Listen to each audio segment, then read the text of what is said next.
Welcome back to my channel হেনামনির রান্নাঘর। আজ আমি তৈরি করে দেখাবো ডিমের আমলেট কারি। খুবই দারুণ স্বাদের খেতে লাগে আর তৈরি করা একেবারেই সহজ। এইভাবে তৈরি করে আপনাদের প্রিয়জনদের খাওয়ালে সকলে খুবই মজা করে খাবে। স্কিপ না করে পুরো ভিডিওটি দেখার জন্য আপনাদের কাছে অনুরোধ রইল। আসুন তাহলে দেখে নিই আমি কিভাবে তৈরি করছি। এখানে একটি বড় সাইজের টমেটোকে এইভাবে টুকরো করে নিয়েছি, দুটি কাঁচা লঙ্কা নিয়েছি, 10 থেকে 15টা কাজু বাদাম নিয়েছি এবং কিছুটা পরিমাণ ধনেপাতা নিয়েছি। আমি খুব ভালো করে একটি পেস্ট তৈরি করে নেব। ঠিক এই রকম মিহি একটি পেস্ট তৈরি করে নিয়েছি। এখন আমি সাইডে রেখে দেব। এখানে নিয়ে নিচ্ছি 4টি ডিম, দিয়ে দিচ্ছি স্বাদ মতো লবণ, অল্প একটু দিয়েছি হলুদ গুঁড়ো আর অল্প একটু দেব লঙ্কার গুঁড়ো আর অল্প একটু দিয়ে দিচ্ছি গোলমরিচের গুঁড়ো। সবকিছু ভালোভাবে আমি মিশিয়ে নিয়ে খুব ভালো করে ফেটিয়ে নেব। ফেটানো আমার হয়ে গিয়েছে। এখন গ্যাসের ফ্লেম অন করে একটি প্যান বসিয়ে দিয়েছি, দিয়ে দিচ্ছি 2 টেবিল চামচ তেল।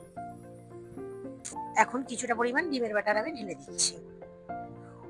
উপরটা একটু কুক হয়ে আসলে এইভাবে আমি ফোল্ড করে পাটিসাপটা যেভাবে তৈরি করি আমরা ঠিক সেই রকম তৈরি করে নিচ্ছি।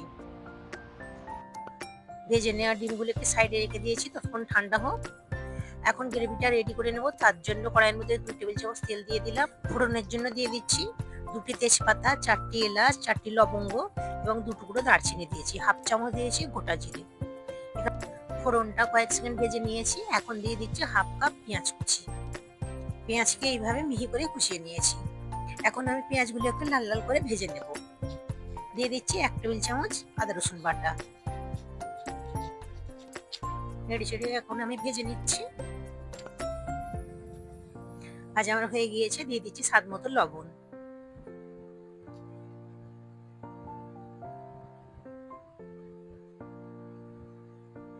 অল্প একটু জল দিয়ে দিলাম, কারণ আমি শুকনো মশলা অ্যাড করব। দিয়ে দিচ্ছি 1 চামচ ধনে গুঁড়ো, হাফ চামচ দিয়ে দিচ্ছি জিরে গুঁড়ো এবং হাফ চামচ দিয়েছি গোলমরিচের গুঁড়ো। এখন নেড়ে চেড়ে একটু মিশিয়ে নিচ্ছি এবং হাফ চামচেরও একটু কম দিয়েছি হলুদ গুঁড়ো। নেড়ে চেড়ে সব মশলাগুলোকে আমি খুব ভালো করে কষিয়ে নেব।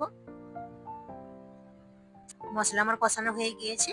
এখন বেটে রাখা টমেটো এবং কাঁচা লঙ্কা, কাজু বাদাম যে বেটে রেখেছিলাম সেটা আমি দিয়ে দিলাম। আবারও নেড়ে চেড়ে আমি মিশিয়ে নিচ্ছি এবং মিক্সিটা অল্প একটু জল দিয়ে ধুয়ে সেই জলটা আমি এর মধ্যে অ্যাড করে দিলাম। এখন নেড়ে চেড়ে মশলাটিকে আমি কষিয়ে নেব। দিয়ে দিচ্ছি 1 চামচ কাশ্মীরি লঙ্কার গুঁড়ো। আবারও খুব ভালো করে মিশিয়ে নিচ্ছি। এখন আমি 2-1 মিনিটের জন্য ঢাকা দিয়ে দেব। 2-1 মিনিট পর আমি ঢাকনাটা খুলে নিচ্ছি। মশলা থেকে তেলটা ছেড়ে দিয়েছি, আবারও ভালো করে কষিয়ে নিচ্ছি। এখন আমি দিয়ে দিচ্ছি 4 থেকে 5 টেবিল চামচ ফ্রেশ ক্রিম। নেড়ে চেড়ে একটু মিশিয়ে নিচ্ছি।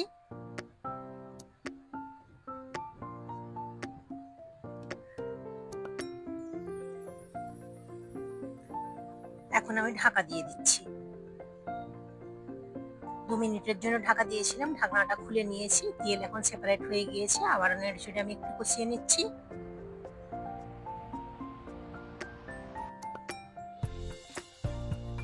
মশলা আমার খুব ভালো করে কষানো হয়ে গিয়েছে। এখন আমি জল দিয়ে দিচ্ছি। এখানে 1 কাপ জল দিয়েছি। আপনারা আপনাদের প্রয়োজন মতো জল দিয়ে দেবেন। যতটা গ্রেভি রাখতে চাইবেন ঠিক ততটা পরিমাণ জল দিয়ে দেবেন।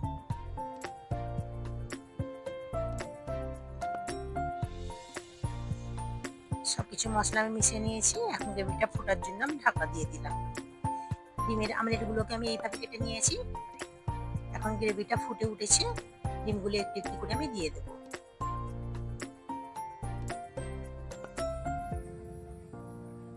একটু মিশিয়ে নিচ্ছি।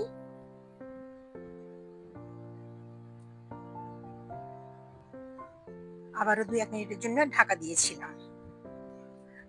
2-1 মিনিট পর আমি ঢাকনা খুলে নিয়েছি। এখন দিয়ে দিচ্ছি হাফ চামচ গরম মশলা, 2 থেকে 3টে দিয়েছি কাঁচা লঙ্কা এবং কিছুটা পরিমাণ কস্তুরি মেথি এইভাবে আমি ক্রাশ করে দিয়ে দিচ্ছি। আবারও ঢাকা দিয়ে আমি 2-1 মিনিট রান্না করে নেব। রান্নাটা আমার হয়ে গিয়েছে। ঠিক এই রকম লোভনীয় দেখতে হয়েছে। বাড়িতে একবার হলেও তৈরি করে দেখতে পারেন। খুবই দারুণ স্বাদের খেতে হয়। এখন আমি একটি সার্ভিং ডিশের মধ্যে ঢেলে নিচ্ছি। আশা করছি ভিডিওটি আপনাদের ভালো লেগেছে। ভালো লাগলে লাইক, কমেন্ট, শেয়ার করতে ভুলবেন না। আমার চ্যানেল নতুন হয়ে থাকলে প্লিজ আমার চ্যানেলটিকে সাবস্ক্রাইব করে নেবেন। আবারও হাজির হব অন্য কোনো রেসিপি নিয়ে। Thanks for watching.